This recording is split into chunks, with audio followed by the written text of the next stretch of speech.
I now give the floor to the permanent representative of Greece. Madam President, Thank you, Madam. I would like to start first by warmly welcome UNSC Mrs. Hannah Tete in the Council, thank her for a detailed briefing, and express full support of Greece and this mission in the discharge of her new duties as new Special Representative in Libya. Madam President, the launch of UNSMIL facilitated deliberations by an advisory committee of Libyan experts is a step towards the right direction, that of the revival of an inclusive, Libyan-led, Libyan-owned political process, which will pave the way towards the holding of national elections and the reunification of state institutions. We welcome the positive reactions by several Libyan stakeholders to the announcement of the political process, and we call on all parties to fully support UNSMIL mediation and good offices' efforts. After all, the mission plays a key role in promoting peace and fostering an inclusive political process towards a better future for Libya. At the same time, as mentioned in the latest report of the Secretary General, overcoming the leadership crisis in the High Council of State is a significant prerequisite for a successful political process. Only a unified council can correspond effectively to its mandate under the Libyan political agreement and engage constructively in the political process. In parallel, an agreement on a balanced and unified budget with strong oversight mechanisms remains equally important. Libya's economic governance cannot be exercised effectively without the transparent and equitable use of resources for the benefit of the Libyan people. On the military front, the situation remains fragile as well. While we welcome recent efforts by military and security actors from eastern and western Libya to enhance coordination on matters of national security, we remain concerned over the prolonged presence of foreign military forces in the country.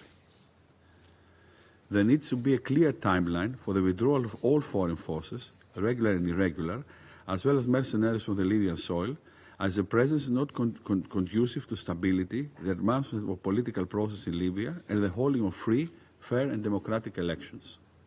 Furthermore, continued violations of international law, including human rights law, in combination with the persistent lack of accountability, cannot be overlooked. A reformed criminal justice system, ensuring the rights of detainees and holding the perpetrators of violations accountable, is essential for Libya's future. As a matter of fact, we welcome the access granted to UNSMIL to some detention facilities. Full access for the mission and other human rights organizations to all places of detention would constitute an important step towards the establishment of an appropriate judicial environment.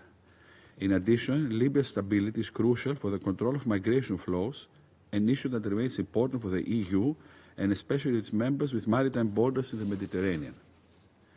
In addition, we remain concerned over the ongoing violence against migrants and refugees in Libya.